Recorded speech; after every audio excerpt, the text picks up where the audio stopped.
আল্লাহ রাব্বুল ইজ্জা ওয়াল জালালের দরবারে শুকরিয়া জ্ঞাপন করছি যে আল্লাহ তাআলা আমাদেরকে পবিত্র মাহে রমাদানে এসে পৌঁছার সুযোগ করে দিয়েছেন এবং আজকের ইফতার পূর্ববর্তী রমাদান অ্যান্ড কোরআন রিফ্লেকশন প্রোগ্রামে উপস্থিত হওয়ার সুযোগ করে দিয়েছেন। আমরা সবাই পড়ছি কালিমাতুশ শুকর আলহামদুলিল্লাহ।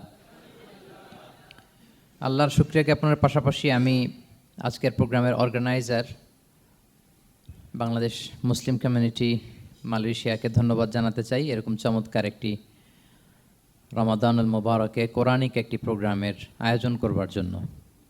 আমরা দোয়া করছি আল্লাহ তাআলা যেন এই কমিউনিটিকে ইসলামের জন্য কবুল করে এবং আমাদের যে ভাইরা নিরলস পরিশ্রম করে এই প্রোগ্রামগুলো আয়োজন করছে আল্লাহ তাআলা এই পরিশ্রম, এই ডেডিকেশন, এফোর্ট যেন তাদের নাজাতের ওসিলা বানায়। সম্মানিত শুধু আমরা সবাই জানি এই মাসটির এত বরকতের কারণ হচ্ছে এটি কোরআন নাজিলের মাস। শাহরু রমাদান আল্লাযী উনজিলা ফীহিল কুরআন হুদাল লিন্নাস ওয়া বাইয়িনাতিম মিনাল হুদা ওয়াল ফুরকান। রমাদান এমন মাস যে মাসে আল্লাহ তাআলা কোরআন নাজিল করেছে। তো বেসিক্যালি এই মাসের মূল মর্যাদা কোরআনের কারণে। সাইয়েদনা জিবরিল আলাইহিস সালাম কোরআন নিয়ে এসেছেন, উনি শ্রেষ্ঠ ফেরেশতা হয়েছেন।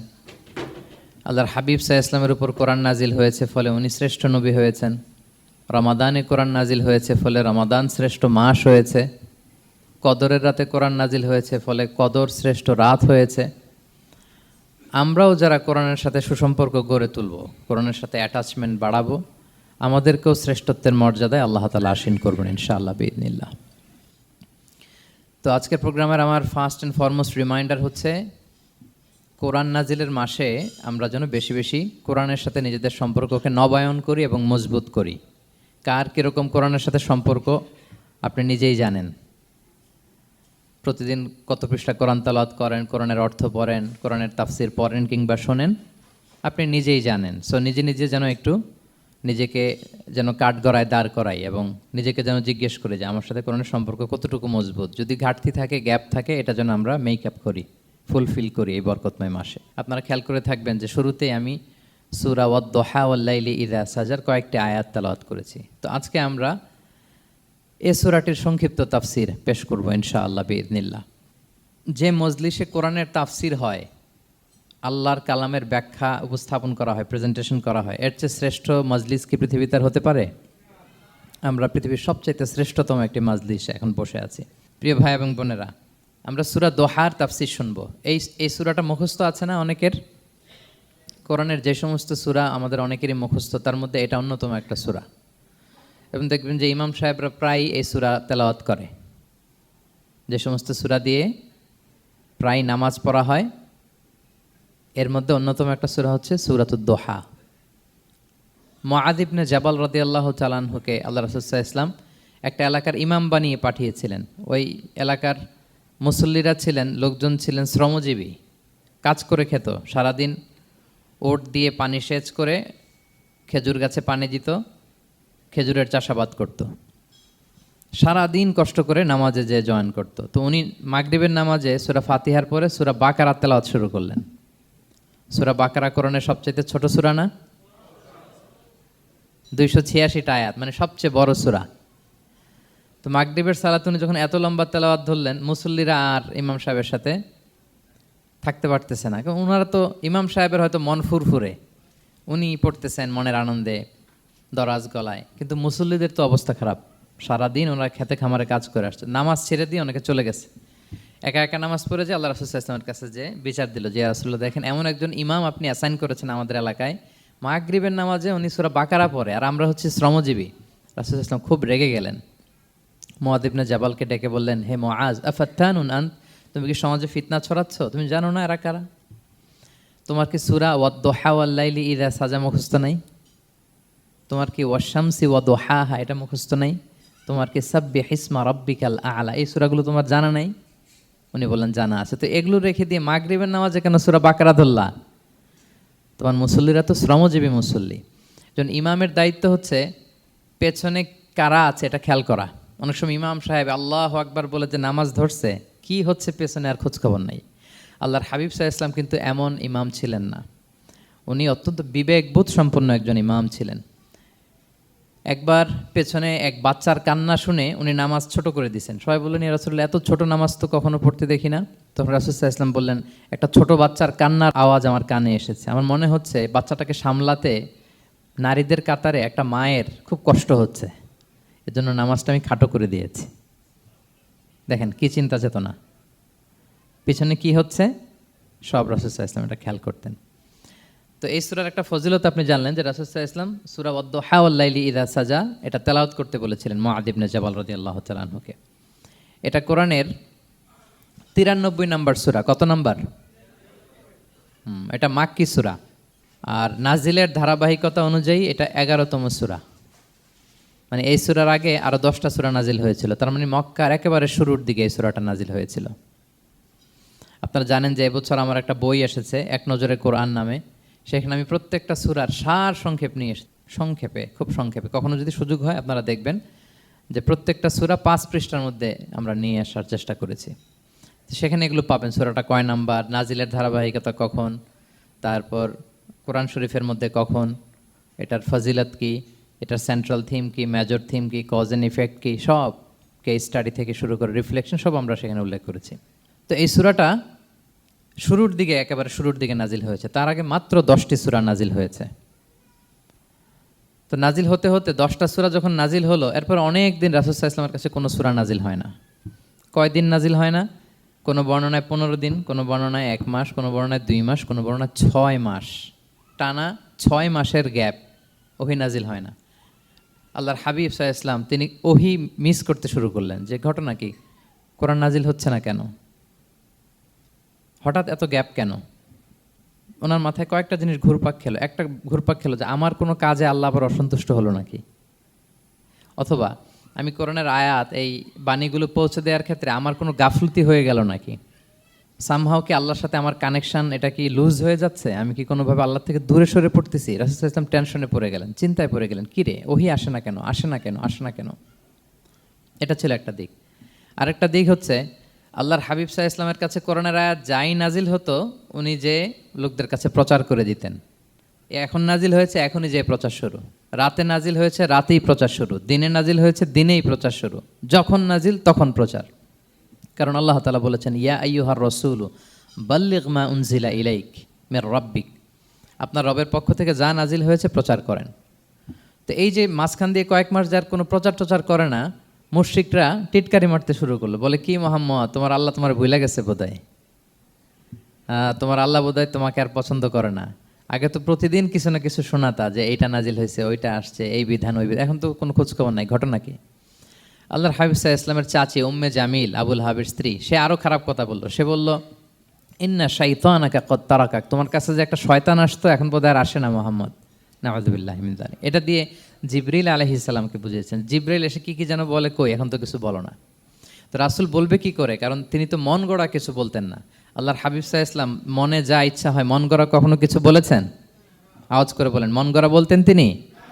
ওয়ামা ইয়ানতিকু আনিল হাওয়া ইন হুয়া ইল্লা ওয়াহয়ুন ইউহা, আল্লাহর ওহী আসলে সেটা শোনাতেন। তো ওহীও আসে না, উনি শোনাতেও পারে না, ওহীও নাই, উনি শোনাতেও পারে না। এই যে একটা কষ্টকর মুহূর্ত রাসূল সাল্লাল্লাহু আলাইহি ওয়াসাল্লামের, কিরে মাসের পর মাস চলে গেল ওহী আসতেছে না কেন, আমার কি কোনো ভুল হচ্ছে নাকি, আল্লাহকে আমাকে অপছন্দ করলেন?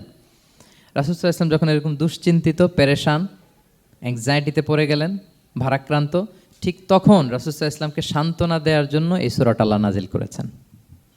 সান্ত্বনা দেওয়ার জন্য এই সূরাটা বেশ আশা জাগানিয়া সূরা, মোটিভেশনাল সূরা, ইন্সপিরেশনাল সূরা। আপনার মন খারাপ হলে আপনি এই সূরাটা পড়বেন, এই সূরাটা, এবং এটার পরে আরেকটা সূরা আছে, সূরাতু আলাম নাশরাহ, আপনার মন ভালো হয়ে যাবে। এটাকে দি অ্যান্টি ডিপ্রেসেন্ট সূরা বলে, মানে ডিপ্রেশন কাটায় ফেলে। আমাদের এরকম অনেক সময় হয় না যে হতাশ, দেয়ালে পিঠ ঠেকে গেছে, কোনো বের হওয়ার রাস্তা নাই, কই যাব, কোথাও সফলতা নাই, সবাই আমাকে ভুল বুঝতেছে, এরকম মাঝে মাঝে হয় না? আমাদের সবার লাইফে আপস অ্যান্ড ডাউনস আছে। আপনি যখন ভারাক্রান্ত হবেন, কষ্টে থাকবেন, এই সূরাটা পড়বেন, দেখবেন যে আপনার ডিপ্রেশন দূর হয়ে গেছে। তো আল্লাহর হাবিব সাল্লাল্লাহু আলাইহি ওয়াসাল্লাম যখন এরকম ভারাক্রান্ত ছিলেন, চিন্তিত ছিলেন, তখন আল্লাহর হাবিব সাল্লাল্লাহু আলাইহি ওয়াসাল্লামকে চিন্তামুক্ত করবার জন্য আল্লাহ তাআলা এই চমৎকার সূরাটি নাজিল করেছেন। আল্লাহ নাজিল করলেন, আউযু বিল্লাহি মিনাশ শাইতানির রাজিম, বিসমিল্লাহির রহমানির রহিম, ওয়াদ-দুহা ওয়াল-লাইলি ইযা সাজা মা ওয়াদ্দাআকা রাব্বুকা ওয়া মা ক্বালা ওয়ালাল আখিরাতু খায়রুল লাকা মিনাল উলা ওয়ালা সাউফা ইউতিকা রাব্বুকা ফাতারদা। আল্লাহ তাআলা বললেন ওয়াদ্দুহা, আলোর শপথ। আমি একবার সরল বঙ্গানুবাদ করি, তারপরে আমি তাফসিরে ঢুকছি। ওয়াদ্দুহা, আলোর শপথ। ওয়াল্লাইলি ইযা সাজা, রাতের শপথ যখন রাত নিঝুম নিস্তব্ধ হয়। মা ওয়াদ্দাআকা রাব্বুকা ওয়া মা ক্বালা, নবী হে, আপনার রব আপনার উপর অসন্তুষ্টও হয় নাই, আপনাকে ছেড়েও যায় নাই, আপনার রব আপনার সাথেই আছে। আলহামদুলিল্লাহ। ফিল করবেন যে আল্লাহ আমার সাথে আছে। সবসময় এটা ফিল করতে হবে যে আল্লাহ তাআলা আমার সাথে আছেন, তিনি আমাকে ভুলে যান নাই, ছেড়ে যান নাই। আরে তার রহমত ছাড়া তো একটা শ্বাস নেওয়া তো আমার সম্ভব না, ঠিক কিনা বলেন? আল্লাহর রহমত ছাড়া একটি সেকেন্ড এই পৃথিবীতে সার্ভাইভ করা কি আমাদের পক্ষে সম্ভব না। ওয়ালাল আখিরাতু খায়রুল লাকা মিনাল উলা, নবী হে, আপনার পরবর্তী সময় পূর্ববর্তী সময়ের চেয়ে অনেক ভালো হবে ইনশাআল্লাহ। মানে good days are coming in your life, ভালো সময় আসতেছে। ওয়ালা সাউফা ইউতিকা রাব্বুকা ফাতারদা, আর আপনার রব আপনাকে এত দিবেন আপনি খুশি হয়ে যাবেন। আপনার রব আপনাকে এত দিবেন আপনি নিয়ে কুলাতে পারবেন না। আলাম ইয়াজিদিকা ইয়াতীমান ফাআওয়া, নবী আপনি কি ইয়াতীম ছিলেন না, তিনি কি আপনাকে আশ্রয় দেননি? ওয়া ওয়াজাদাকা দাল্লান ফাহাদা, আপনি পথ খুঁজতেছিলেন, আল্লাহ আপনাকে পথ দেখিয়েছেন। ওয়া ওয়াজাদাকা আইলান ফাআগনা, আপনি নিঃস্ব রিক্ত হস্ত ছিলেন, আল্লাহ তাআলা আপনাকে ধনী বানিয়েছেন। ফাআম্মাল ইয়াতীমা ফালা তাকহার, খবরদার এতিমের সাথে কখনো কঠোর হবেন না। ওয়া আম্মা সাইলা ফালা তানহার, ফরিয়াদি যে সোয়াল করে হাত পাতে তাকে ধমক দিয়ে তাড়িয়ে দিবেন না। ওয়া আম্মা বিনি'মাতি রাব্বিকা ফাহাদ্দিস, আর আপনার রবের যে নেয়ামত আপনার প্রতি এটার বর্ণনা করুন। সুবহানাল্লাহ। এ হচ্ছে সরল অনুবাদ সূরাতুদ দুহার। এবার আসুন আমরা এটার তাফসিরে ঢুকি। আল্লাহ তাআলা প্রথমে দুইটা শপথ করলেন, কসম করলেন, দুইটা ওথ। আমরা যদি সংক্ষেপে ভাগ করি তাহলে 11 আয়াত বিশিষ্ট এই সূরাতে প্রথম 2 আয়াতে দুইটা শপথ আছে, তারপরের 3টা আয়াতে রাসূল সাল্লাল্লাহু আলাইহি ওয়াসাল্লামকে 3টা কনফার্মেশন দেওয়া হয়েছে, সুসংবাদ দেওয়া হয়েছে। এরপরের 3টা আয়াতে আল্লাহর হাবিব সাল্লাল্লাহু আলাইহি ওয়াসাল্লামের অতীতে আল্লাহ কি নেয়ামত দিয়েছেন সেটার একটা রিমাইন্ডার দেওয়া হয়েছে। আর সবশেষে 3টা ওয়ার্ক প্ল্যান দেওয়া হয়েছে, কর্মসূচি, সেগমেন্ট। আপনি এক নজরে কোরআন এগুলো পাবেন, এরকম সেগমেন্ট আকারে আমরা ভাগ করেছি। আই রিপিট, আমি আবারও বলছি, সূরা দোহার 11 আয়াত বিশিষ্ট এই সূরার প্রথম 2 আয়াতে 2টি শপথ, তারপরের 3 আয়াতে 3টি সুসংবাদ, তারপরের 3 আয়াতে অতীতে যে রাসূলকে নেয়ামত দেওয়া হয়েছিল সেটা স্মরণ করিয়ে দেওয়া, আর শেষ 3 আয়াতে 3টা ওয়ার্ক প্ল্যান, কর্মসূচি, রাসূল সাল্লাল্লাহু আলাইহি ওয়াসাল্লাম কী করবেন। ক্লিয়ার হয়ে গেছে না সূরাটা? আসুন এবার তাফসিরে ঢুকি। আল্লাহ তাআলা বললেন ওয়াদ-দোহা, নবী আলোর শপথ। আলো, দোহা মানে আলো। আমার সাথে আওয়াজ করে বলুন, দোহা মানে কি? আলো, সকালের আলো, প্রভাতের সূর্য কিরণ।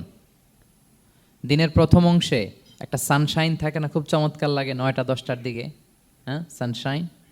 এই সকালের সানশাইনটাকে আরবিতে বলে দোহা। এই জন্য এই সময় আল্লাহর হাবিব সাল্লাল্লাহু আলাইহি ওয়াসাল্লাম নামাজ পড়তেন, এটাকে বলে সলাতুদ দোহা, মানে দোহার নামাজ। এটাকে বলে সলাতুদ দোহা, দোহার নামাজ। তো দেখেন রাসূল সাল্লাল্লাহু আলাইহি ওয়াসাল্লামের মন ভালো করবার জন্য প্রথমে আল্লাহর ওয়ার্ডিংটা দেখেন, আল্লাহ তাআলা কেমন চমৎকার শব্দ চয়েস করেন। প্রথমে আল্লাহ বললেন আলো। আলো বললেই তো মনটা ভালো হয়ে যায়, কি বলেন? এই আলো মানে আশার আলো, সম্ভাবনার আলো, প্রশান্তির আলো। ওয়াদ-দোহা, আলোর শপথ। মানে নবী আপনি হতাশ হবেন না, হাল ছাড়বেন না, ভরসা রাখুন। আপনি ঘর থেকে বের হন, দেখুন কি চমৎকার আলো। It's a beautiful day out there, জান, হোয়াট এ নাইস সানশাইন। কি চমৎকার উজ্জ্বল প্রভাতের সূর্য কিরণ। এত চমৎকার জলজলে সানশাইনিং এনভায়রনমেন্টে আপনার মন খারাপ হয় কি করে? ওয়াদ-দোহা, দোহার শপথ মানে প্রভাতের সূর্য কিরণের শপথ।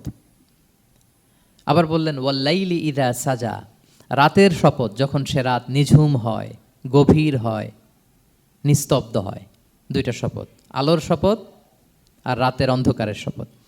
আলোর শপথ বলে বেসিকলি আল্লাহ তাআলা ওহির আগমনকে বুঝিয়েছেন, আর রাতের শপথ বলে আল্লাহ তাআলা বেসিকলি ওহির অনুপস্থিতিকে বুঝিয়েছেন। মানে রাত দিন দুইটাই যেমনি লাগে, আল্লাহ তাআলা বোঝাতে চাইলেন নবী আপনি টেনশন করবেন না, আমি উইথ ইউ, আমি আপনার সাথে আছি। ওহি আসা না আসা দুইটাই গুরুত্বপূর্ণ। রেগুলার যদি ওহি আসে এটা রিসিভ করতে আপনার কষ্ট হয়ে যাবে। আল্লাহর পক্ষ থেকে আসমানি কিতাবের যে ওহি, এটা সাধারণ কোনো কথা না। ইন্না সানুলকি আলাইকা কওলান সাকিলা, এটা খুব ভারী, হেভি ওয়েট। এটা পাহাড়ে নাজিল করলে, লাউ আনজালনা হাযাল কুরআনা আলা জাবাল লারাআইতাহু খাশিআম মুতাসাদ্দিআম মিন খাশিয়াতিল্লাহ, এটা মাউন্ট এভারেস্টের উপর নাজিল করলে পাহাড় ভেঙে খান খান হয়ে যেত। শীতের রাতে কোরআন নাজিল হলে রাসূল সাল্লাল্লাহু আলাইহি ওয়াসাল্লাম ঘেমে একাকার হয়ে যেতেন, কপাল বেয়ে টপ টপ করে ঘাম পড়তে ওহী রিসিভ করতে যেয়ে। তিনি ওটের উপরে করে মরুভূমিতে চড়ছেন, ওহী নাজিল হলে ওটের বুক মাটিতে মিশে যেত। এক সাহাবার মাথায় পায়ের মধ্যে মাথা রেখে রাসূল সাল্লাল্লাহু আলাইহি ওয়াসাল্লাম শুয়েছিলেন, তখন ওহী নাজিল হলো। সাহাবা বলছেন, ওহীর ভারে মনে হচ্ছে যে আমার পায়ের হাড্ডিটাই ফেটে যাবে। তার মানে এটা খুব ভারী বাণী, খুবই ভারী, এটা সাধারণ কোনো কালাম না। তো এই যে রাসূল সাল্লাল্লাহু আলাইহি ওয়াসাল্লামের কাছে যে ওহী নাজিল হচ্ছিল, এটা যদি রেগুলার নাজিল হয়, এটা রিসিভ করা রাসূল সাল্লাল্লাহু আলাইহি ওয়াসাল্লামের জন্য সহজ হবে না, কঠিন হয়ে যাবে। রেগুলার ওহী নাজিল হলে এটার যে পাওয়ার, প্রেশার, রাসূল সাল্লাল্লাহু আলাইহি ওয়াসাল্লামের স্নায়ু এটা বরদাস্ত করতে পারবে না। তো আল্লাহ বোঝাতে চাইলেন, নবী, আমি কাফির রাজা বলে আপনাকে আমি ভুলে গেছি, কখনো না, নেভার এভার। বরং আপনার যাতে একটু রেস্ট হয়, আরাম হয়, আপনাকে একটু কমফোর্ট দেওয়ার জন্য আমি সাময়িকভাবে ইচ্ছে করে ওহীটা বন্ধ রেখেছি। সুবহানাল্লাহ পড়বেন না? আপনার যাতে একটু কমফোর্ট হয়, আপনার যেন একটু আরাম হয়, ওহী রিসিভ করে করে যেন আপনি অভ্যস্ত হতে পারেন, এজন্য আমি ইচ্ছা করে আপনাকে একটু আরাম দেওয়ার জন্য ওহী বন্ধ রেখেছি। সারাদিন যদি, মানে দিনের 24 ঘন্টায় যদি সূর্য থাকে, ভাল লাগবে? আচ্ছা বলেন, 6 মাস টানা সূর্য ভাল লাগবে আপনার? রোদের গরমে আমরা অস্থির হয়ে যাব। তো 12 ঘন্টা সূর্যের আলোর পরে যেমনি রাতের দরকার আছে, আল্লাহ বোঝাতে চাইলেন ওহী নাজিল হওয়ার পাশাপাশি মাঝে মাঝে ওহী ব্রেক দেওয়ার দরকার আছে, ওহী বন্ধ থাকার দরকার আছে। ফলে আপনি হ্যাবিচুয়েটেড হবেন, ওহী রিসিভ করা না করা এটা আপনার জন্য ইজি হয়ে যাবে। যখন আপনি আপনার জন্য ওকে হয়ে যাবে, তখন আমি লাগাতার ওহী নাজিল করব। তাহলে ওরা যে বলে আমি আপনাকে ভুলে গিয়েছি, না, আমি আপনাকে ভুলি নাই, বরং আপনার আরামের জন্য খানিকটা সময় আপনাকে বিশ্রামের সুযোগ করে দেওয়ার জন্য আমি আল্লাহ ওহী বন্ধ রেখেছি। সুবহানাল্লাহ। তার মানে আল্লাহ তাআলা নবীকে ভুলেন নাই বা নবী সাল্লাল্লাহু আলাইহি ওয়াসাল্লামের উপর অসন্তুষ্ট হন নাই, ইচ্ছে করে আল্লাহ তাআলা কিছুদিন ওহী বন্ধ রেখেছেন।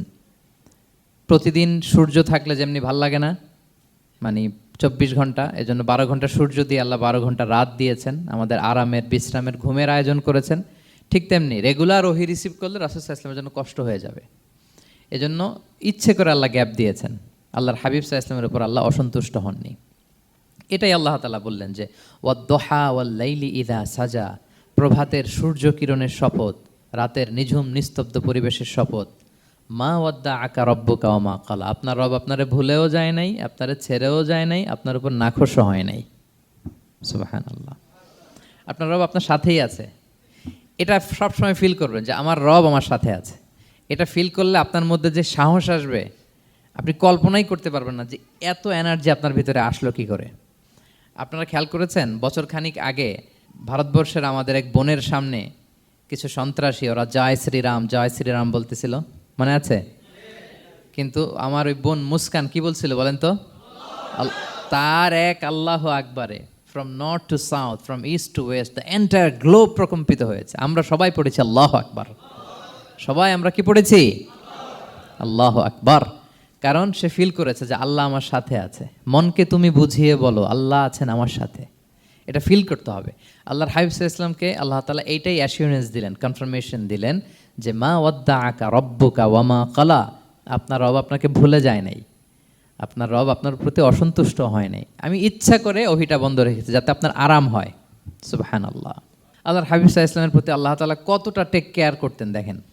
রেগুলার ওহী নাজিল হলে রাসূল সাল্লাল্লাহু আলাইহি ওয়াসাল্লামের কষ্ট হয়ে যাবে, এজন্য তিনি কিছুদিন ওহী বন্ধ রেখে রাসূল সাল্লাল্লাহু আলাইহি ওয়াসাল্লামকে বিশ্রামের ব্যবস্থা করে দিয়েছেন। তাহলে প্রথম 3টা আয়াত ক্লিয়ার না সবার কাছে? আচ্ছা, প্রথম 2টো আয়াতে 2টা শপথ গেল, এরপরে 3টা সুসংবাদ। সুসংবাদের প্রথমটা হলো আমি ভুলিও নাই ছাড়িও নাই, আপনার সাথে আছে। এরপর আল্লাহ বললেন ওয়ালাল আখিরাতু খায়রুল লাকা মিনাল উলা, নবী হে, আপনার পরবর্তী সময় পূর্ববর্তী সময়ের চেয়ে ভালো হবে। নিশ্চয়ই আপনার পরবর্তী সময় পূর্ববর্তী সময়ের চেয়ে ভালো হবে। তার মানে গুড ডেইজ আর কামিং, ভালো সময় আপনার জীবনে আসছে, আপনি হতাশ হবেন না, নিরাশ হবেন না। এরপর আল্লাহ তাআলা বললেন ওয়ালা সাউফা ইউতিকা রাব্বুকা ফাতারদা, নবী হ্যাঁ, আপনার রব আপনাকে এত দিবে আপনি খুশি হয়ে যাবেন, আপনার রব আপনাকে এত নেয়ামত দান করবে আপনি আপনার রবের প্রতি সন্তুষ্ট হয়ে যাবেন। সুবহানাল্লাহি বিহামদি। এবং তাই হয়েছে। যারা আপনারা সিরাত পড়েছেন, যারা আল্লাহর হাবিব সাল্লাল্লাহু আলাইহি ওয়াসাল্লামের জীবনী নিয়ে ধারণা রাখেন, তারা দেখবেন যে আল্লাহর রাসূল সাল্লাল্লাহু আলাইহি ওয়াসাল্লাম যেখানেই মনে কষ্ট পেয়েছেন, বিষণ্ণ, চিন্তিত, তখনই আল্লাহ তাআলা রাসূল সাল্লাল্লাহু আলাইহি ওয়াসাল্লামের চিন্তা দূর করে রাসূল সাল্লাল্লাহু আলাইহি ওয়াসাল্লামকে সন্তুষ্ট করেছেন। যখনই রাসূল সাল্লাল্লাহু আলাইহি ওয়াসাল্লামের মনে কষ্ট, তিনি চিন্তিত, তখনই আল্লাহ তাআলা ওনাকে হ্যাপি করেছেন। কাইন্ড অফ রাসূলকে হ্যাপি করাই আল্লাহর কাজ, আল্লাহর হাবিব সাল্লাল্লাহু আলাইহি ওয়াসাল্লামকে হ্যাপি করাই আল্লাহ তাআলার কাজ। দেখেন কিভাবে আল্লাহ তাআলা আল্লাহর হাবিব সাল্লাল্লাহু আলাইহি ওয়াসাল্লামকে হ্যাপি করেছেন, একটু খেয়াল করে দেখেন। মক্কাতে যখন খুব জটিল অবস্থা, দাওয়াতি কাজ চালিয়ে নেওয়াটা রাসূল সাল্লাল্লাহু আলাইহি ওয়াসাল্লামের জন্য কষ্ট হয়ে যাচ্ছে, নমুসলিম সাহাবাদের উপর অত্যাচার, তখন আল্লাহর হাবিব সাল্লাল্লাহু আলাইহি ওয়াসাল্লাম দেখলেন যে এই মক্কার দুজনের একজনকে আমার চাই। তাদের একজন যদি ইসলামের ছায়াতলে আসে তাহলে ইসলামের পাল্লাটা ভারী হয়। কারা? একজন হচ্ছে ওমরে ফারুক আর একজন আবু জাহাল। দুজনের একজন তখন ইসলাম ধর্ম গ্রহণ করে নাই। তো রাসূল সাল্লাল্লাহু আলাইহি ওয়াসাল্লাম কেঁদে কেঁদে আল্লাহর কাছে ফরিয়াদ জানালেন, আল্লাহুম্মা আইজ্জাল ইসলামা বিআহাব্বি হাযাইন আর রাজুলাইনি ইনদাক। আল্লাহ, আমি কাউকে স্পেসিফিক তোমার কাছে চাই না, শুধু এটাই বলি, দুইজন লোকের নাম বলবো, এই দুইজন লোকের মধ্যে থেকে যাকে তোমার পছন্দ হয় তাকে তুমি ইসলামের ছায়াতলে এনে ইসলামকে শক্তিশালী করো। এক হচ্ছে আবু জাহাল, আরেক হচ্ছে ওমরে ফারুক। এই দোয়াটা তিনি করতে লাগলেন। আর খুব চিন্তিত, দুজনের কেউই মুসলমান হয় না। একদিন হঠাৎ সাহাবারা বললেন, ইয়া রাসূলুল্লাহ, আল্লাহর হাবিব সাল্লাল্লাহু আলাইহি ওয়াসাল্লাম তখন দারুল আরকামের ভেতরে বসা। সাহাবারা বললেন, ইয়া রাসূলুল্লাহ, আপনি এখান থেকে সরে যান, কারণ ওমরে ফারুক নাঙ্গা তলোয়ার নিয়ে আসতেছে আপনাকে হত্যা করবার জন্য। তো আল্লাহ রাসূল সাল্লাল্লাহু আলাইহি ওয়াসাল্লাম বললেন যে তোমরা সরে যাও, আমার মনে হচ্ছে ওই যে চোখের পানি ছেড়ে আমি দোয়া করেছি, ওই দোয়া আজকে কবুল হতে শুরু করেছে, তোমরা সরো। ঠিকই ওমরে ফারুক রাদিয়াল্লাহু তাআলা আনহু আসলেন, এসে তিনি তলোয়ার রেখে দিয়ে বললেন, আশহাদু আল্লা ইলাহা ইল্লাল্লাহ ওয়া আশহাদু আন্না মুহাম্মাদান আবদুহু ওয়া রাসূলুহু। আমি সাক্ষ্য দিচ্ছি আল্লাহ ছাড়া কোনো ইলাহ নেই এবং আপনি আল্লাহর প্রেরিত বান্দা এবং রাসূল। এই দৃশ্য দেখে রাসূল সাল্লাল্লাহু আলাইহি ওয়াসাল্লাম খুশি হয়ে গেলেন। ওয়ালা সাউফা ইউতিকা রাব্বুকা ফাতারদা। আল্লাহ বলেছিলেন যে নবী হে, আপনাকে এত দিব, আপনার রব আপনাকে এত নেয়ামত দিবে, আপনি শুধু খুশিই হবেন, সন্তুষ্ট হবেন আমার প্রতি। এদের রাসূল সাল্লাল্লাহু আলাইহি ওয়াসাল্লামের দোয়া কবুল করে আল্লাহ তাআলা ওমরে ফারুককে ইসলামের ছায়াতলে এনে ইসলামকে শক্তিশালী করলেন। ফাতারদা, রাসূল সাল্লাল্লাহু আলাইহি ওয়াসাল্লাম খুশি হয়ে গেলেন। এভাবে প্রতিটা ক্ষেত্রে। মক্কাতে যখন খুব কঠিন অবস্থা, রাসূল সাল্লাল্লাহু আলাইহি ওয়াসাল্লাম তায়েফে চলে গেলেন দাওয়াত দেওয়ার জন্য। নেইবারিং সিটি, আপনারা যে হজ উমরা করেছেন জানেন, মক্কার পাশের সিটি তায়েফ। দাওয়াত দিলেন, দাওয়াত প্রত্যাখ্যান করলো তারা। শুধু তাই না, ফিজিক্যালি হ্যারেস করা হলো আল্লাহর হাবিব সাল্লাল্লাহু আলাইহি সাল্লামকে। রাসূল সাল্লাল্লাহু আলাইহি ওয়াসাল্লামের জামা ধরে, গা ধরে টানা হেঁচড়া করা হলো, পাথর মারা হলো, তিনি রক্তাক্ত হলেন। হামালাতুল জিবাল, পাহাড় রক্ষী ফেরেশতারা বলল, ইয়া রাসূলুল্লাহ, আপনি যদি আদেশ দেন তায়েফের দুই দিকের পাহাড় দিয়ে এমন চাপা দিব, পুরো তায়েফের জনপদ একেবারে ভ্যানিশ হয়ে যাবে। আল্লাহর হাবিব সাল্লাল্লাহু আলাইহি ওয়াসাল্লাম বললেন, না, আমি আশা করি তাদের পরবর্তী নেক্সট জেনারেশনের কেউ না কেউ পড়বে লা ইলাহা ইল্লাল্লাহ মুহাম্মাদুর রাসূলুল্লাহ। তাই হয়েছে। এখন তায়েফে যান, শুধু মসজিদ আর মসজিদ, মসজিদ আর মসজিদ। কি চমৎকার পরিবেশ! তায়েফে গেলে মনেই হবে না আরব দেশ। বৃষ্টি হয় প্রতিদিন, অনেক চাষাবাদ হয়, চমৎকার এলাকা। রাসূল সাল্লাল্লাহু আলাইহি ওয়াসাল্লামের দোয়ার বরকত। তো তায়েফবাসী দাওয়াত প্রত্যাখ্যান করলো। রাসূল সাল্লাল্লাহু আলাইহি ওয়াসাল্লাম গায়ের রক্ত পরিষ্কার করে নাখলা নামক খেজুরের বাগানে যায়েদ রাদিয়াল্লাহু তাআলা আনহুকে ফজরের নামাজ পড়তেছিলেন। আল্লাহর হাবিব সাল্লাল্লাহু আলাইহি ওয়াসাল্লাম যখন ফজরের সালাতে তেলাওয়াত করতে লাগলেন, একদল জিন পাশ দিয়ে যাচ্ছিল। তারা তাদের এলাকায় যেয়ে বলল, ইন্না সামি'না কুরআনান আজাবা ইয়াহদি ইলা রুশদি ফাআমান্না বিহি। জিনেরা আগে আকাশের উপরে উঠে ফেরেশতারা কি বলে চুরি করে শুনে আসতো। হঠাৎ জিনেরা আর উপরে যেতে পারে না, উপরে যেতে চাইলেই ফাআতবাআহু শিহাবুন সাকিব, আগুনের পাথর মারা হয়। ঘটনা কি? সব জিনেরা বৈঠক বসালো। ঘটনা কি? আগে কত তথ্য আগেই জেনে যেতাম, জেনে গণকদেরকে বলতাম, গণকরা আমাদেরকে ধন্যবাদ জানাইতো। তো এখন তো আসমানের সিকিউরিটি এত বেড়ে গেল কেন? কারণ কি? ওই যে শেষ নবী আসার কথা যে মনে হয় চলে আসছে, দেখো তো কোথায় আসছে উনি। খুঁজতে খুঁজতে খুঁজতে একদল ওই দিন ফজরের সময় আল্লাহর হাবিব সাল্লাল্লাহু আলাইহি ওয়াসাল্লাম রক্তাক্ত হয়ে ফজরের সালাত যখন পড়তেছেন, ওই কোরআন তেলাওয়াত শুনে তারা এলাকায় যেয়ে বলল যে ইন্না সামি'না কুরআনান আজাবা, এক আজীব কোরআন শুনে আসছি, ইয়াহদি ইলা রুশদি, এই কোরআন মানুষকে হেদায়েতের পথে নিয়ে যায়। ফাআমান্না বিহি, আমরা ঈমান এনে ফেললাম। সুবহানাল্লাহ পড়েন। তো রাসূল সাল্লাল্লাহু আলাইহি ওয়াসাল্লাম তো এটা জানেন না। আল্লাহ তাআলা জিবরাইল মারফত জানালেন যে হে নবী, আপনি এসেছিলেন ম্যানকাইন্ডকে দাওয়াত দিতে তায়েফের, তারা দাওয়াত গ্রহণ করে নাই, ম্যানকাইন্ড রিজেক্ট করেছে। কিন্তু আরেকটা জাতি আছে যাদেরকে আপনি দেখেন না, তাদেরকে বলে জিন কাইন্ড, মানে জিন জাতি। পুরো জিন জাতি কালিমা পড়ে মুসলমান হয়ে গিয়েছে নবী। বলে সাউফা ইউতিকা রাব্বুকা ফাতারদা, নবী আপনার রব আপনাকে এত নেয়ামত দিবেন আপনি খুশি হয়ে যাবেন। নবী সাল্লাল্লাহু আলাইহি ওয়াসাল্লাম ওইখানে আবার খুশি হয়ে গেলেন, রক্তাক্ত, ইনজুর্ড। কিন্তু যখন শুনলেন মানুষ জাতি তারা ঈমান আনে নাই, কিন্তু জিন জাতি তারা ঈমান এনেছে। আল্লাহর হাবিব সাল্লাল্লাহু আলাইহি ওয়াসাল্লাম আবার আনন্দিত হলেন। তাহলে আল্লাহর হাবিব সাল্লাল্লাহু আলাইহি সাল্লামকে আনন্দিত করাই হচ্ছে আল্লাহর কাজ, খুশি রাখাই হচ্ছে আল্লাহর কাজ। সুবহানাল্লাহি বিহামদি। আল্লাহর হাবিব সাল্লাল্লাহু আলাইহি ওয়াসাল্লামের বয়স যখন 50 বছর, ওনার কাছের দুজন আত্মীয় মারা গেল। ওনার প্রিয়তমা স্ত্রী খাদিজা রাদিয়াল্লাহু তাআলা আনহা ইন্তেকাল করলেন, ওনার প্রিয় চাচা আবু তালেব ইন্তেকাল করলেন। দুজনই শেল্টার দিত, একজন ঘরে একজন বাইরে। আবু তালেবের কারণে কেউ রাসূল সাল্লাল্লাহু আলাইহি ওয়াসাল্লামের গায়ে হাত তোলার সাহস পায় নাই। তো উনি যখন ইন্তেকাল করলেন, রাসূল সাল্লাল্লাহু আলাইহি ওয়াসাল্লাম বিপদে পড়ে গেলেন।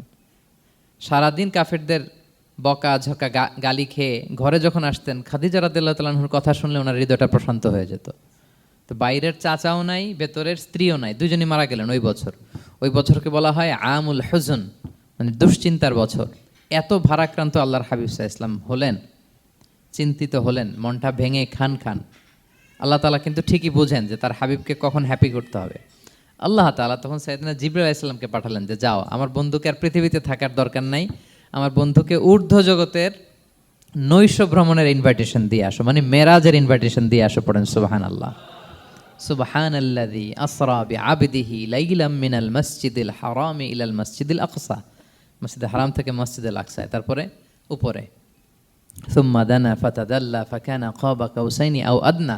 আল্লাহর আরশে চড়ে গেলেন, জান্নাত জাহান্নাম দেখিয়ে, নতুন কিছু গিফট দিয়ে, তার পেয়ারা হাবিবের মন ভালো করে এরপরে আবার দুনিয়ায় পাঠালেন। ওয়ালা সাউফা ইউতিকা রাব্বুকা ফাতারদা।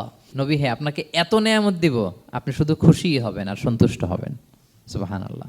এবার বুঝতে পারতেছেন কিভাবে আল্লাহর হাবিবকে আল্লাহ তাআলা খুশি করেছেন।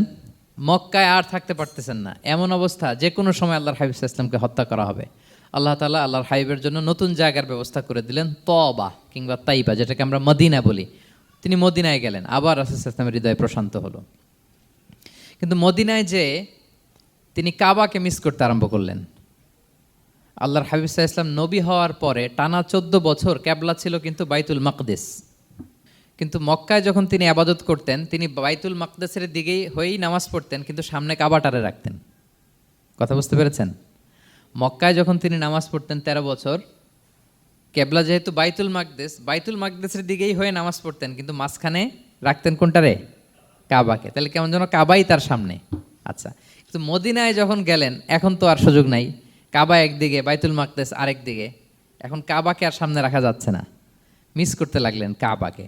আর প্রত্যেক নামাজের পরে আকাশের দিকে তাকায় থাকেন, ইস আল্লাহ যদি আয়াত নাজিল করে আমার জন্মস্থান যে মক্কা, আমার পূর্বপুরুষ ইব্রাহিম আলাইহিস সালামের যে ওই কাবার দিকে যদি কিবলাটা ঘুরাই দিত, কতই না ভালো হতো।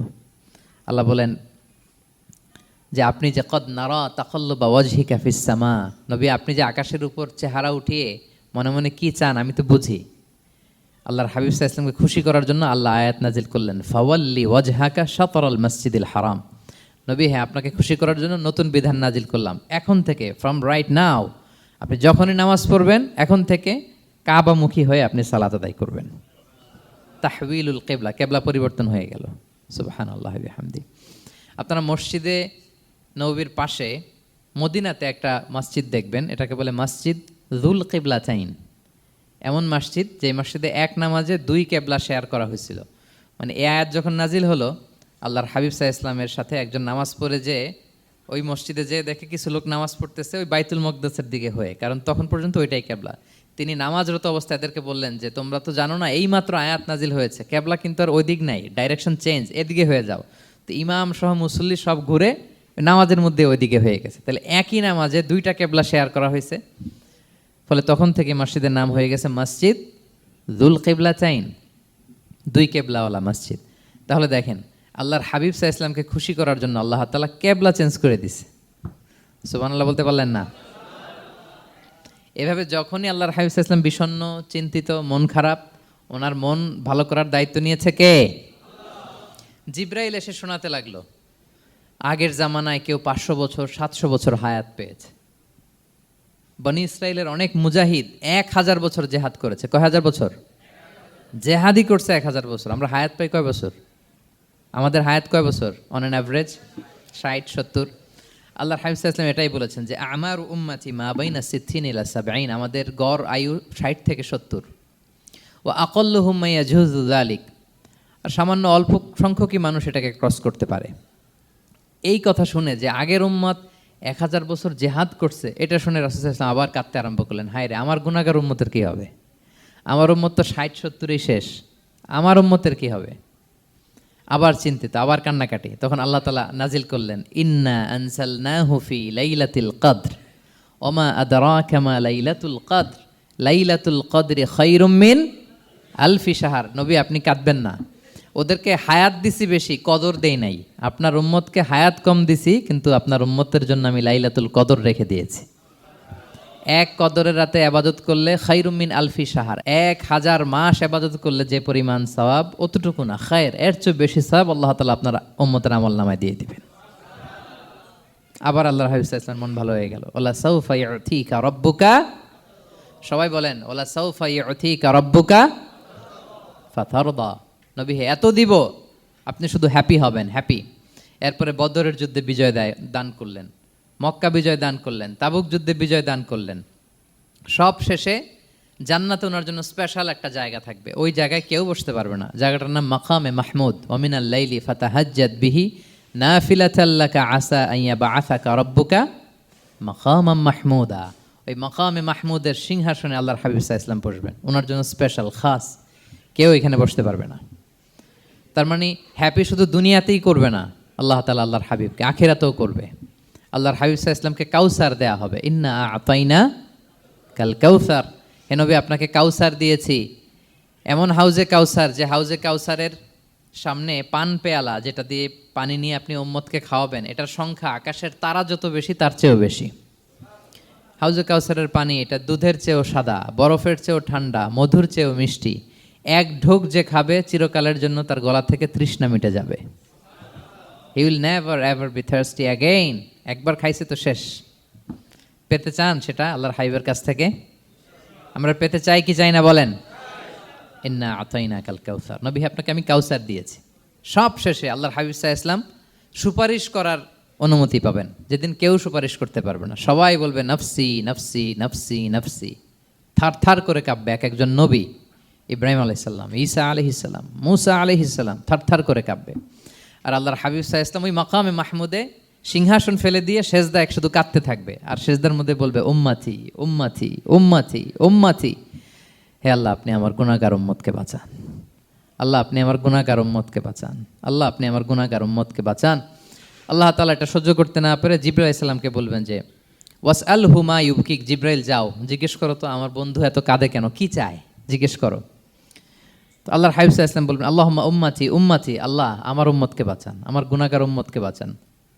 আল্লাহ তাআলা এবার জিবরাইল মারফত বলবেন যে ইযহাব ইলা মুহাম্মদ সাল্লাল্লাহু আলাইহি ওয়াসাল্লাম, যাও মুহাম্মদের কাছে যাও, ওয়াকুল লাহু, তাকে বলো দুনিয়াতে যেমনি কখনো কষ্ট পেতে দেই নাই, বারবার তাকে হ্যাপি করেছি, খুশি করেছি। ওয়া ইন্না সানুরদিকা ফি উম্মাতিকা ওয়ালা নাসুউক, আজকের এই কঠিন দিনেও আমার হাবিবকে আমি কষ্ট দিব না, তার উম্মতের ব্যাপারেও তাকে আমি খুশি করে দেব। তার গুনাহগার উম্মতের ব্যাপারেও আজকে মুহাম্মদ সাল্লাল্লাহু আলাইহি ওয়াসাল্লামকে আমি খুশি করে দেব। আল্লাহর হাবিব সাল্লাল্লাহু আলাইহি ওয়াসাল্লাম তখন সুপারিশ শুরু করবেন। আল্লাহু আকবার, আল্লাহু আকবার। ওয়ালা সাউফা ইউতিকা রাব্বুকা ফাতারদা। নবী হে আপনাকে এত নেয়ামত দিব আপনি নিয়ে কুলাতে পারবেন না। সব শেষে এই গুনাহগার উম্মতকে সুপারিশ করে জাহান্নাম থেকে নাম কাটিয়ে সবাইকে নিয়ে তিনি একটা ফ্ল্যাগ হাতে নিয়ে তিনি জান্নাতের দিকে ছুটবেন। ওই ফ্ল্যাগের মধ্যে লেখা থাকবে আলহামদু। কি লেখা থাকবে? মানে প্রশংসা, প্রশংসার পতাকা। নিজেও তো প্রশংসিত। মুহাম্মদ মানে কি জানেন? মুহাম্মদ মানে কি? প্রশংসিত। এই কারণে মুহাম্মদ সাল্লাল্লাহু আলাইহি ওয়াসাল্লামকে মক্কার লোকেরা গালি দিয়েও শান্তি পেত না। মানে যদি বলি এই প্রশংসিত লোকটা খারাপ, কথাটা হইল? প্রথমে আগে বলা লাগে কি? প্রশংসিত। মুহাম্মদ মানে কি? তো এই জন্য মক্কার লোকেরা রাসূল সাল্লাল্লাহু আলাইহি ওয়াসাল্লামকে মুহাম্মদ না বলে ডাকতো মুদাম্মাম, মানে নিন্দিত। তো মুদাম্মাম তো রাসূলের নাম না, রাসূল সাল্লাল্লাহু আলাইহি ওয়াসাল্লামের নাম কি? মুহাম্মদ, প্রশংসিত। এই জন্য গালি দিয়েও তারা মজা করতে পারতো না, সুবিধা করতে পারতো না। গালি দিলেও আগে প্রশংসা করে নেওয়া লাগতো। প্রথমে বলতো মুহাম্মদ পাগল, এরকম বলতো নাউযুবিল্লাহ। তার মানে প্রশংসিত লোকটা পাগল হইলো, এটা গালি হয়েছে? ঘুরে ফিরে তো প্রশংসাই হয়ে গেল। তো আল্লাহর হাবিব সাল্লাল্লাহু আলাইহি ওয়াসাল্লাম লিওয়াউল হামদ, প্রশংসার ফ্ল্যাগ নিয়ে বিশাল উম্মতকে নিয়ে জান্নাতে অভিমুখে যাবেন এবং জান্নাতের দরজায় হি উইল বি দা প্রথম নক করবেন উনি। তখন জান্নাতের রক্ষী ফেরেশতা বলবে মান আনতা, কে? আল্লাহর হাবিব সাল্লাল্লাহু আলাইহি ওয়াসাল্লাম বলবেন আনা মুহাম্মদ, আমি মুহাম্মদ। তো ফেরেশতা বলবে আমরা দাঁড়ায় আছি এজন্য আল্লাহ বলে দিয়েছেন মুহাম্মাদের আগে কাউকে যেন এন্ট্রি দেয়া না হয়। আপনার আগে যেন কারোর জন্য জান্নাতের দরজা না খুলি, স্পেশাল উপর থেকে অর্ডার আছে। আপনি যেহেতু নক করেছেন, ওয়েলকাম, আসেন। পুরো উম্মাহ নিয়ে আল্লাহর হাবিব সাল্লাল্লাহু আলাইহি ওয়াসাল্লাম জান্নাতে ঢুকবেন। ওয়ালা সাউফা ইউতিকা রাব্বুকা ফাতারদা। নবী হে, আপনাকে অচিরেই এত নেয়ামত দিব, আপনি সন্তুষ্ট হয়ে যাবেন। প্রথম দুইটা শপথ গেল, এরপর তিনটা সুসংবাদ গেল। এরপর আল্লাহ তাআলা অতীতে যে নবীর পাশে ছিলেন, অতীতে যে বিভিন্ন নেয়ামত দিয়ে আল্লাহর হাবিব সাল্লাল্লাহু আলাইহি ওয়াসাল্লামকে আল্লাহ তাআলা ধন্য করেছেন, এগুলো রিমাইন্ডার দিচ্ছেন যে নবী আপনি কেন চিন্তিত হন, আমি আগেও ছিলাম আপনার সাথে, এখনও আছি, ভবিষ্যতেও থাকব। তিনি বললেন আলাম ইয়াজিদকা ইয়াতীমান ফাআওয়া, তিনি কি আপনাকে ইয়াতীম অবস্থায় পাননি, তিনি কি আপনাকে আশ্রয় দেননি? আপনারা জানেন আল্লাহর হাবিব সাল্লাল্লাহু আলাইহি ওয়াসাল্লাম যখন মায়ের পেটে, তখনই তার পিতা দুনিয়া থেকে ইন্তেকাল করেছেন। মায়ের পেটে তার বয়স হচ্ছে 6 মাস, দুনিয়াতে আসেননি আল্লাহর হাবিব সাল্লাল্লাহু আলাইহি ওয়াসাল্লাম রাহমাতাল লিল আলামিন। মায়ের পেটে থাকা অবস্থায় বাবা হারিয়েছেন, দুনিয়াতে আসলেন 6 বছর বয়সে, তিনি মাকে হারিয়েছেন। কয় বছর বয়সে? 6 বছর। তারপর মায়ের ইন্তেকালের পরে দাদার কাছে, আব্দুল মুত্তালিবের কাছে লালিত পালিত হতে লাগলেন। 8 বছর বয়সে দাদাও ইন্তেকাল করলেন। বাবা চলে গেলেন জন্মের আগে, মা চলে গেলেন 6 বছর মানে শিশু থাকতে। 8 বছর বয়সে তো শিশু, দাদাও চলে গেলেন। 8 বছর বয়স থেকে আল্লাহর হাবিব সাল্লাল্লাহু আলাইহি ওয়াসাল্লাম চাচার কাছে এতিম অবস্থায় লালিত পালিত হতে লাগলেন। এবং আবু তালেব এত ভালোবাসতো, ইমান আনে নাই, শেষ পর্যন্ত ইমান আনেনি, শিরকের উপরে ইন্তেকাল করেছে, কিন্তু আল্লাহর হাবিব সাল্লাল্লাহু আলাইহি ওয়াসাল্লামকে এত ভালোবেসেছেন। বাবার যে কি মানে পিতৃ স্নেহের যে কি মায়া, এটা বুঝতে দেন নাই কখনো, এটার অভাব কখনো তিনি টের পান নাই। ওনার যে বাবা নাই, আবু তালেবের কারণে এতটা ভালোবেসেছেন, এতটা ভালোবেসেছেন। তার মানে কখনোই রাসূল সাল্লাল্লাহু আলাইহি ওয়াসাল্লামকে লালন পালন, রক্ষণাবেক্ষণ, টেক কেয়ারের কোনো গ্যাপ আল্লাহ তাআলা রাখেননি। হালিমাতু সাদিয়ার কাছে, পরে মায়ের কাছে, উম্মে আইমানের কাছে, দাদা আব্দুল মুত্তালিবের কাছে, পরে চাচার কাছে, একটার পর একটা, স্লট বাই স্লট রেডি। সেটাই স্মরণ করে দিলেন যে নবী এমন তো হয় নাই যে আপনাকে লালন পালনের জন্য কেউ ছিল না। আলাম ইয়াজিদকা ইয়াতীমান ফাআওয়া, আপনার রব কি আপনাকে ইয়াতীম অবস্থায় আশ্রয়ের ব্যবস্থা করে দেননি? মানে তখন তো আমি ছিলাম আপনার সাথে, কেউ ছিল না, তখন তো আমি ছিলাম। তো আপনার তো ভয় কিসের? আপনি হতাশ হবেন না, নিরাশ হবেন না, হাল ছাড়বেন না আপনি। তাহলে প্রিয় ভাইরা, আল্লাহর হাবিব সাল্লাল্লাহু আলাইহি ওয়াসাল্লাম ইয়াতীম অবস্থায় পৃথিবীতে এসেছিলেন, এবং এজন্য ইয়াতীমের সাথে ভালো আচরণ তিনি করতে বলতেন আল্লাহর হাবিব সাল্লাল্লাহু আলাইহি ওয়াসাল্লাম। যারা এতিমকে ভালোবাসে, আল্লাহ তাদেরকে ভালোবাসে। এবং আল্লাহর হাবিব সাল্লাল্লাহু আলাইহি ওয়াসাল্লাম বলতেন আনা ওয়া কাফিলুল ইয়াতীমি ফিল জান্নাতি কাহাতাইন, আমি এবং এতিমের রক্ষণাবেক্ষণকারী এইভাবে প্রতিবেশীর মতো জান্নাতে থাকব। এই দুই আঙ্গুলের মাঝে যেমনি গ্যাপ নাই, আমার আর এতিমের রক্ষণাবেক্ষণকারী তার বাড়ির মাঝখানে কোনো গ্যাপ থাকবে না জান্নাতে। We will be neighbour in paradise, জান্নাতে এরকম আমরা কাছাকাছি থাকবো। আল্লাহু আকবার পড়েন। তাহলে এতিমের রক্ষণাবেক্ষণকারীকে আল্লাহ তাআলা ভালোবাসেন। যারা এতিমকে পছন্দ করে না, এতিমকে তাড়িয়ে দেয়, তাদেরকে আল্লাহ পছন্দ করেন। আল্লাহ তাআলা বলেন আরাআইতাল্লাযী ইউকাযযিবু বিদ্দীন ফাযালিকাল্লাযী ইয়াদুউল ইয়াতীম, যারা আখিরাতকে অবিশ্বাস করে তারাই এতিমকে ঘাড় ধাক্কা দিয়ে তাড়িয়ে দেয়। কোনো বিশ্বাসী কখনো এতিমের সাথে খারাপ আচরণ করে না। আপনাদের যাদের মন শক্ত, অনেকের চোখ দিয়ে পানি নামে না। আমার এক আত্মীয় আছে, খুব আল্লাহওয়ালা, আমার জীবনে এত আল্লাহওয়ালা আমি দেখি নাই, কিন্তু ওনার চোখ দিয়ে পানি নামে না। বারবার এসে আমারে বলে যে মিজান কি করবো বলো, তুমি একটু মোনাজাত ধরো। আমার মনে আছে আমি ওনাকে নিয়ে মোনাজাত ধরতাম, তো ওনার কান্না আসে না চোখ দিয়ে। এত আল্লাহওয়ালা, খুব ভালো মানুষ, কিন্তু চোখ দিয়ে পানি নামে না। এটা অনেকের হয়, নানা কারণে হয়। তো আল্লাহর হাবিব সাল্লাল্লাহু আলাইহি ওয়াসাল্লাম বলেছেন, কারো যদি চোখ দিয়ে পানি না নামে বা হৃদয় নরম না হয়, তারা যেন এতিমের মাথায় হাত বুলিয়ে দেয়। এক সাহাবী এসে বলেন, ইয়া রাসূলুল্লাহ, আমার হৃদয়টা বড় শক্ত, হৃদয় নরম হয় না। রাসূল সাল্লাল্লাহু আলাইহি ওয়াসাল্লাম বললেন, তাই? আচ্ছা, আতুহিব্বু আন ইয়ালিনা কলবুক, তুমি কি চাও তোমার হৃদয় নরম হোক, ওয়া তুদরাকা হাজাতুক, এবং তোমার আশা পূরণ হোক? তিনি বললেন হ্যাঁ। তখন রাসূল সাল্লাল্লাহু আলাইহি ওয়াসাল্লাম বললেন, ইরহামিল ইয়াতীম, এতিমের উপর রহম করো। ওয়ামসা আলা রাসি, এতিমের মাথায় হাত বুলিয়ে দাও। ওয়া আতইমহু মিন তুআমিক, তোমার খাবার এতিমকে খাওয়াও। তালিনু কলবুক, তোমার অন্তর নরম হবে। তুদরাকা হাজাতুক, তোমার ইচ্ছা পূরণ হবে। তাহলে হৃদয় যদি শক্ত থাকে, কার মাথায় হাত বুলাবেন? বুলাইছেন কখনো? হ্যাঁ, বুলিয়েছেন? খুঁজে খুঁজে হাত বুলাবেন। বাংলাদেশে তো অনেক অরফেনেজ আছে, অনাথ আশ্রম, ওখানে যাবেন, সুযোগ হলে একদিন যে একটু লাঞ্চ করলেন ওদের সাথে বসে, ডিনার করলেন, একসাথে খেলেন, ওদের মাথায় হাত বুলিয়ে দিলেন, সাধ্যমতো কিছু উপহার হাতে তুলে দিলেন, আপনার ইচ্ছা পূরণ হবে আর আপনার হৃদয় নরম হবে ইনশাআল্লাহ। আর এতিমকে আদর করা মানে নবী সাল্লাল্লাহু আলাইহি ইসলামের প্রতি ভালোবাসা দেখানো, কারণ আমার নবী এতিম হয়ে বড় হয়েছেন। এতিমের প্রতি ভালোবাসা প্রকারান্তরে নবী সাল্লাল্লাহু আলাইহি ইসলামের প্রতি ভালোবাসা দেখানো হয়, কারণ আমার নবী এতিম হয়ে বড় হয়েছেন। সুবহানাল্লাহ। কিন্তু তার বিপরীতে আমরা সমাজে কি দেখি? এতিমের মাথায় হাত বুলানো তো দূরের কথা, এতিমের সম্পদও খেয়ে ফেলে অনেকে। হ্যাঁ, এরকম আছে না? হ্যাঁ, এতিমের সম্পদ দেদারসে গিলতেছে। কি যে আমাদের চিন্তাধারা! দেখবেন যে লোকটা এতিমের সম্পদ গিলে, ওরা রোজা অবস্থায় এক ঢোক পানি গিলাতে পারবেন কিনা দেখেন। যে বলেন একটু পানি খান তো, যে খাবে না কেন? হারাম। তো ওই হারাম কিন্তু গিলতেছে ইচ্ছা মতো। রোজা অবস্থায় এক ফোঁটা আপনি পানি গিলাতে পারবেন না এরে, কেন? হারাম। কিন্তু ওইদিকে ভাতিজার সম্পদ গিলতেছে দেদারসে। আল্লাহ বলেন এটা ভাতিজার সম্পদ না, এটা তুমি জাহান্নামের আগুন পেটে ঢুকাচ্ছ। জাহান্নামের আগুন। ইন্নাল্লাযীনা ইয়াকুলুনা আমওয়ালাল ইয়াতামা যুলমান ইন্নামা ইয়াকুলুনা ফি বুতুনিহিম নারা ওয়া সায়াসলাউনা সাঈরা। যারা এতিমের সম্পদ খায়, এটা সম্পদ না, এটা জাহান্নামের আগুন তুমি পেটে ঢুকাচ্ছ।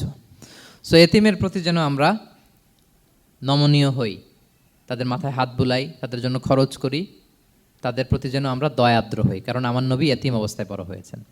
তাহলে নবী সাল্লাল্লাহু আলাইহি ইসলামকে এটা স্মরণ করে দিলেন, নবী আপনি তো এতিম ছিলেন, আমি তো আপনাকে রক্ষণাবেক্ষণের ব্যবস্থা করছি। আর কি করেছি?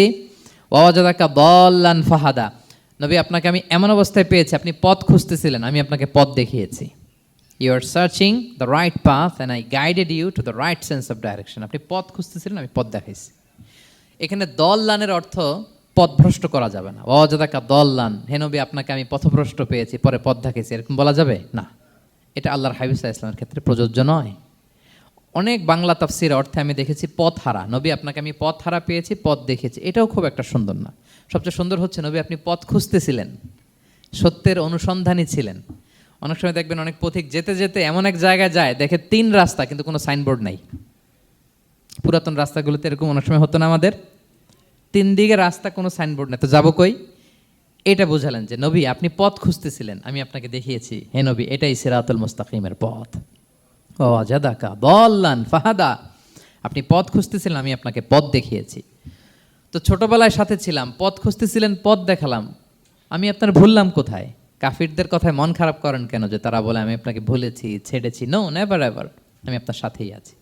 তারপর আল্লাহ তাআলা বললেন ওয়াজাদাকা আইলান ফাআগনা, তিনি আপনাকে রিক্ত হস্ত নিঃস্ব পেয়েছেন, সম্পদহীন অবস্থায় পেয়েছেন, পরে সম্পদশালী করেছেন। সুবহানাল্লাহ।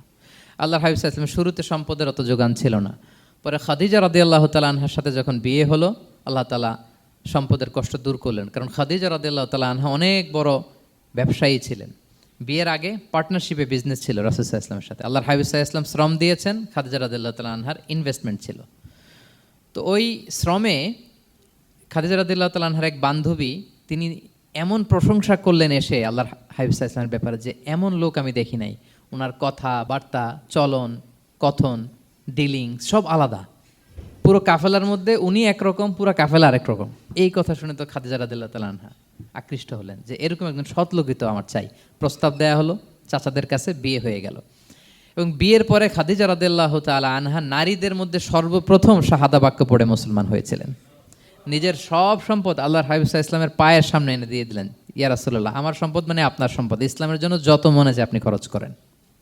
ওয়াজাদাকা আইলান ফাআগনা, আপনাকে আল্লাহ নিঃস্ব পেয়েছেন, সম্পদের ব্যবস্থা করে দিলেন। পরবর্তীতে মদিনায় যে খায়বার যুদ্ধের পরে অনেক সম্পদের ব্যবস্থা আল্লাহ তাআলা করে দিয়েছিলেন। তাহলে ছোটবেলায় ইয়াতিম ছিলেন, আল্লাহ টেক কেয়ার করলেন। পথ খুঁজতেছিলেন, আল্লাহ পথ দেখায় দিলেন। আর্থিক সমস্যা ছিল, এটাও আল্লাহ দূর করে দিলেন। এবার আল্লাহ তাআলা বিষ্ণু ঈসা ইসলামকে 3টা ওয়ার্ক প্ল্যান দিবেন, কর্মসূচি। 1 নম্বর কর্মসূচি হচ্ছে ফাআম্মাল ইয়াতীমা ফালা তাকহার, নবী খবরদার এতিমের সাথে কখনো কঠোর আচরণ করবেন না। 1 নম্বর কর্মসূচি, কারণ আপনিই তো এতিম ছিলেন। এতিমের দুঃখ আপনি না বুঝলে বুঝবে কে? এতিমের সাথে কখনো কঠোর হবেন না। আল্লাহর হাবিব সাল্লাল্লাহু আলাইহি ওয়াসাল্লাম কখনো এতিমের সাথে কঠোর হন নাই। এতিম তো দূর কি বাত, কারোর সাথে তিনি কঠোর হন নাই। ওনার কাছে চাইলে উনি না বলতে পারতেন না। নো, নাই, দিব না, এটা বলতে জানতেন না। নো ওনার ডিকশনারিতে ছিল না, চাইলেই দিতেন। একবার আল্লাহর হাবিব সাল্লাল্লাহু আলাইহি ওয়াসাল্লামের কাছে একটা জামা, কয়টা? আপনার জামা কয়টা? আমার জামা কয়টা? জুব্বা তখন কয়টা ছিল? মাত্র একটা। এক ফরিয়াদি এসে বলে, ইয়া রাসূলুল্লাহ আতিনি কামিসান, আমার একটা জামা দেন, আমার জামা নাই। নবী সাল্লাল্লাহু আলাইহি ওয়াসাল্লামের জামা কয়টা তখন? ওনার কাছে চাইলে উনি না বলতে পারতেন? খুলে দিয়ে দিছেন, নাও। এখন ওনার জামা আছে কয়টা? তো জামাও নাই, বেরও হতে পারে না। কি এক মুসিবত! আল্লাহ তাআলা আয়াত নাজিল করলেন, ওয়াল্লাযীনা ইযা আনফাকু লাম ইউসরিফু ওয়া লাম ইয়াকতুরু ওয়া কানা বাইনা যালিকা কাওয়ামা। নবী হে, যারা বিশ্বাসী তারা দানের সময় ভারসাম্য করবে। মানে অনেকগুলো থাকলে আপনার একটা দিতেন, ছিলই যখন একটা, ওইটার হকদার তো ফরিয়াদির চেয়ে আপনি বেশি। এখন যে দিয়ে দিলেন, আপনি পড়বেন কি? অনেকগুলো থাকলে না হয় আপনি দিতেন, ছিলই একটা, এটার সবচেয়ে যোগ্য, অধিকতম যোগ্য এবং হকদার তো আপনি। সুবহানাল্লাহ, সুবহান। কি নবী ছিল, কি নবী ছিল! না বলতে পারতেন না, মানুষকে ফিরিয়ে দিতে জানতেন না। আল্লাহ বললেন, নবী হে, আপনার প্রথম কর্মসূচি ফাআম্মাল ইয়াতীমা ফালা তাকহার, খবরদার এতিমকে কখনো, এতিমের প্রতি কঠোর হবেন না। এক নম্বর কর্মসূচি। এটা শুধু নবীর জন্য কর্মসূচি নাকি আমাদের জন্য না? হ্যাঁ, সবার জন্য। এতিমদের সাথে যেন আমরা রূঢ় ভাষী না হই, তাদের সাথে যেন রূঢ় আচরণ না করি। 2 নাম্বার, ও আম্মা সাইলা ফালা তানহার, ফরিয়াদিকে ধমক দিবেন না, হাত পাতলে ধমক দিবেন না। আমরা অনেক সময় ধমক দেই, আপনারা দেন কখনো? না, আমরা দিতে পারবো না, ধমক দিতে নিষেধ করেছেন আল্লাহ তাআলা। আম্মা সাইলা ফালা তানহার, যদি না থাকে বুঝিয়ে বলেন যে এখন পারতেছি না, কিন্তু ধমক দেবেন না কখনো। কারণ আপনি এখন বড় সাহেব হয়ে গেছেন, প্রাইভেট কারের পাশ থেকে দেখবেন যে স্যার 2টা টাকা দেন, কিছু খাই নাই, হায় রে ছিঁড়া কাপড়, মলিন চেহারা, ভাঙ্গা একটা থালা হাতে নিয়ে, স্যার 5টা টাকা দেন। আল্লাহ আপনারে স্যার বানাইছে আর ওরে বানাইছে ভিখারি। আচ্ছা বলেন তো, জায়গাটা চেঞ্জ করতে আল্লাহর কত সময় লাগে? ওরে ভিতরে বসায় স্যার বানাবে আর আপনারে ভাঙ্গা একটা থালা দিয়ে এরকম ওই যে টোল টোল যেখানে নেয় ওখানে দাঁড় করাবে। বলেন আল্লাহর কয় সেকেন্ড লাগবে? লাগবে? লাগবে? 1 সেকেন্ডও লাগে না। সো ও আম্মা সাইলা ফালা তানহার, ফরিয়াদিকে ধমক দিয়ে তাড়িয়ে দিও না, খবরদার। ওকে আল্লাহ ফরিয়াদি বানিয়ে পরীক্ষা করছে, আর তোমাকে আল্লাহ সম্পদশালী বানিয়ে পরীক্ষা করছে। তাহলে 1 নম্বর কর্মসূচি ছিল এতিমের সাথে রূঢ়ভাষী হবেন না। 2 নম্বর হচ্ছে ফরিয়াদিকে ধমক দিবেন না। 3 নম্বর, ও আম্মা বিনিআমাতি রাব্বিকা ফাহাদ্দিস, আল্লাহ তাআলা আপনাকে যে নেয়ামত দিয়েছে এই নেয়ামতের আপনি কি করেন? বর্ণনা করেন। ও আম্মা বিনিআমাতি রাব্বিকা ফাহাদ্দিস, আল্লাহ নেয়ামতের বর্ণনা করেন, শুকরিয়া করেন। কারণ আল্লাহ তাআলা আমাদের অনেককে ইয়তিম বানায় নাই, আমাদেরকে ফরিয়াদি বানায় নাই। আমরা অনেকেই আছি, আমরা এখনো ইয়তিম না, আমার আব্বা আম্মা এখনো বেঁচে আছেন, আমাদের অনেকের আব্বা আম্মা বেঁচে আছেন। ইয়তিম মূলত ছোট অবস্থায় যদি বাবা মারা যায় তাকে আরবিতে ইয়তিম বলে। মান মাতা আবুহু ওয়া হুয়া সগীর, কেউ ছোট, তার বাবা মারা গেছে, তাকে শরীয়তের পরিভাষায় কি বলে? ইয়তিম। তা আমরা অনেকেই তো ইয়তিম না, আমরা অনেকেই তো অন্যের কাছে হাত পাতা লাগে না, তো আমরা ভালো আছি না? আমাদের দেখবেন যে প্রায় হিসাবটা হচ্ছে আমার কি নাই। আমাদের হিসাবটা কি? কি নাই, কি যে আছে এটার হিসাব করে কুলানোও যাবে না, ঠিক কিনা বলেন? হ্যাঁ, ঠিক যেই মুহূর্তে এখানে বসে আমরা এই চমৎকার ইফতারি নিয়ে বসে আছি, ঠিক একই মুহূর্তে দেখবেন যে হসপিটালের আইসিইউতে শুয়ে শুয়ে কাতরাচ্ছে অনেকে। হ্যাঁ, ঠিক এই মুহূর্তে কিডনি ডায়ালিসিস চলতেছে, দেখছেন? কিডনি পেশেন্ট এদিকে ছিদ্র করে ব্লাড সব বের হয়ে রিফাইনিং হয়ে আরেক দিক দিয়ে ঢুকে, ওর চিৎকার শুনলে। বার্ন ইউনিটে গেছেন কখনো? আগুনে পোড়া রোগী, আপনার তো অনেক কিছু নাই, আমার এটা নাই, ওইটা নেই, আল্লাহ এটা দিল না, এটা নিয়ে আসেন। আপনি বার্ন ইউনিটে একদিন যায়েন, তাহলে বুঝবেন যে আল্লাহ আপনারে কত শান্তিতে রেখেছে। না খেয়ে কয় রাত কাটিয়েছি আমরা, বলেন তো? কত লোক বাড়ি ভাড়া পরিশোধ করতে পারে না, ঋণের বোঝায় জর্জরিত, দুরারোগ্য ব্যাধিতে আক্রান্ত, ক্যান্সারের লাস্ট স্টেজে। তাদের সাথে একটু দেখা করেন, 4th স্টেজে চলে আসছে ক্যান্সার পেশেন্ট। তার চেহারা, তার খাবার, তার চলাফেরা, কিভাবে তার প্রতিটা সেকেন্ড কাটে, একটু দেখে আসবেন, তাইলে বুঝবেন যে কত আল্লাহর দেয়া নেয়ামতের সাগরে হাবুডুবু খাই আমরা। এজন্য আল্লাহ বলেছেন 3 নম্বর কর্মসূচি হচ্ছে ওয়া আম্মা বিনিআমাতি রাব্বিকা ফাহাদ্দিস, আল্লাহ নেয়ামতের শুকরগুজার হও। আল্লাহ যে নেয়ামত দিয়েছে এই নেয়ামত তুমি বর্ণনা করো। অনেকে আছে আল্লাহ নেয়ামত দিলে ওটা প্রকাশ করতে চায় না, এটা আল্লাহ পছন্দ করে না। মানে আপনি যদি অনেক সম্পদশালী হন, আপনি সুন্দর পরিচ্ছন্ন জামা পরবেন, মানুষকে দান করবেন, আপনার বাড়ি ঘর সুন্দর হবে, এটা নিষেধ নয়, এটা ভালো। আপনি আল্লাহর দেয়া নেয়ামত ব্যবহার করতে পারবেন এবং বলতেও পারবেন, কিন্তু শুকরান লা ফখরান, শুক্রিয়া স্বরূপ বলবেন, ফখর করে, অহংকার করে না। বলতে পারেন আলহামদুলিল্লাহ, আল্লাহ তালা আমাকে 4টা ছেলে দান করেছে, 4জন হাফেজ, আল্লাহ তালা আমাকে থাকার মতো একটা ঘর দিয়েছে, একটা বাড়ি দিয়েছে, একটা গাড়ি দিয়েছে, সম্মান নিয়ে সমাজে চলার মতো আল্লাহ তালা আমাকে দিয়েছেন। এটা যদি আপনি শুকরিয়া স্বরূপ বলেন, এটাতে সমস্যা নেই, কিন্তু অহংকার নিয়ে বলা যাবে না। ইন্নাল্লাহ ইউহিব্বু আইয়ারা আসারা নি'মাতিহি আলা আবদিহি, আল্লাহ তাআলা যে নেয়ামত তার বান্দাকে দিল, ওইটার একটা নমুনা দেখতে আল্লাহ পছন্দ করে। আল্লাহ বানাইছে আপনার বিলিয়নিয়ার, আপনি হচ্ছেন ছেঁড়াপাড়া জামা পরে চলেন, হবে? বানাইছে আল্লাহ তাআলা আপনাকে অনেক সম্পদশালী, আপনার চলা ফেরা কোনো রুচিই নাই, এটা হইলো না। আল্লাহ চায় যে তোমার যে নেয়ামত দিছে এটার একটা নমুনা তোমার মধ্যে থাক, এটাও শুকরগুজার হওয়ার একটা আলামত। তাহলে 3 নম্বর কর্মসূচি কি? ওয়া আম্মা বিনি'মাতি রাব্বিকা ফাহাদ্দিস, আল্লাহর নেয়ামতের শুকরগুজার হও, আল্লাহ তাআলা যে নেয়ামত দিয়েছে সেটা বর্ণনা করো। তাহলে প্রিয় ভাইয়েরা, সূরাতুদ দোহা এটা হচ্ছে একটা মোটিভেশনাল সূরা, আশা জাগানিয়া সূরা, অ্যান্টি ডিপ্রেশন বলি আমি এই সূরাটাকে। ডিপ্রেশন থাকলে চলে যাবে, কারণ ওয়ালাল আখিরাতু খায়রুল লাকা মিনাল উলা, হে নবী আপনার পরবর্তী সময় আপনার পূর্ববর্তী সময়ের চেয়ে ভালো। সবসময় আশাবাদী হবেন। সূরা দোহার 1 নম্বর শিক্ষা হচ্ছে বি অপটিমিস্টিক, মানে অপটিমিজম, আশাবাদী হওয়া, নিরাশ হওয়া যাবে না। বিশ্বাসীদের, মুমিন মুসলিমের ডিকশনারিতে হতাশা নিরাশা নাই, আমার ডিকশনারিতে অন্তত নাই, আপনাদের আছে কিনা জানি না।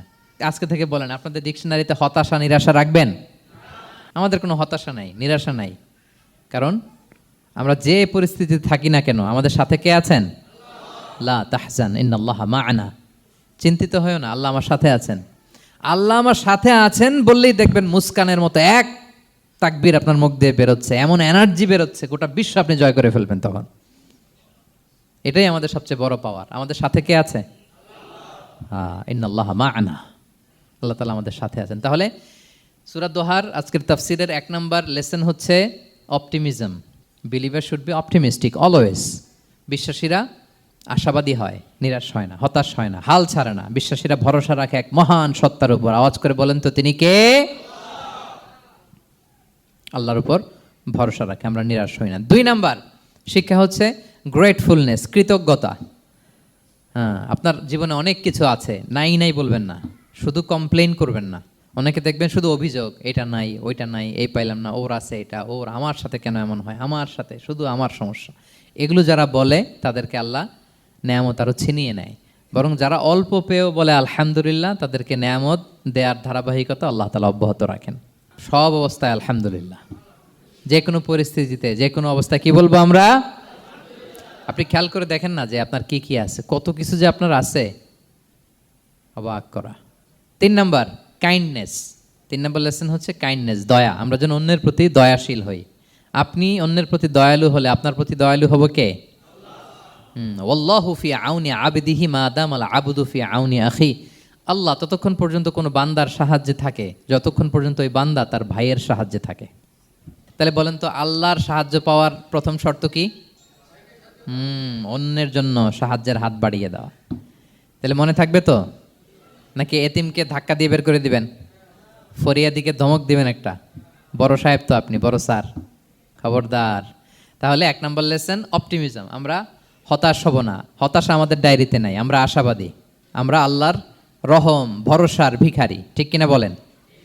2 নম্বর লেসন হচ্ছে গ্রেটফুলনেস। আমরা সবসময় আল্লাহর প্রতি শুকরগুজার হব, কৃতজ্ঞ হব। আল্লাহর হাবিব সাল্লাল্লাহু আলাইহি ওয়াসাল্লাম বলতেন, আল্লাহুম্মা জাআলনি সাবুরা ওয়া জাআলনি শাকুরা ওয়া জাআলনি ফি আইনি সগীরা ওয়া ফি আয়ুনিন নাসি কাবীরা। আল্লাহ আপনি আমাকে ধৈর্যশীল বান্দা বানান, আপনি আমাকে শুকরগুজার বানান। আল্লাহ আমার চোখে আমাকে ছোট বানান, আল্লাহ গোটা বিশ্বের মানুষের চোখে, জনতার চোখে আমাকে বড় বানান। আওয়াজ করে পড়েন আমিন। এই দোয়াটা বেশি বেশি পড়বেন। আর সব শেষে আমরা যেন কাইন্ড হতে পারি, অন্যের প্রতি দয়ালু হতে পারি। যে রহম করে সে রহম প্রাপ্ত হয়, যে অন্যকে দয়া দেখায় সে আল্লাহর পক্ষ থেকে দয়া পায়। আল্লাহ তাআলা আমাদের সবাইকে কথাগুলো বোঝার ও আমল করার তৌফিক দান করুক। হাযা মা ইনদি ওয়াল ইলমু ইনদাল্লাহি আলাইহি তাওয়াক্কালতু ওয়া ইলাইহি উনীব। আসসালামু আলাইকুম ওয়া রাহমাতুল্লাহি ওয়া বারাকাতুহু।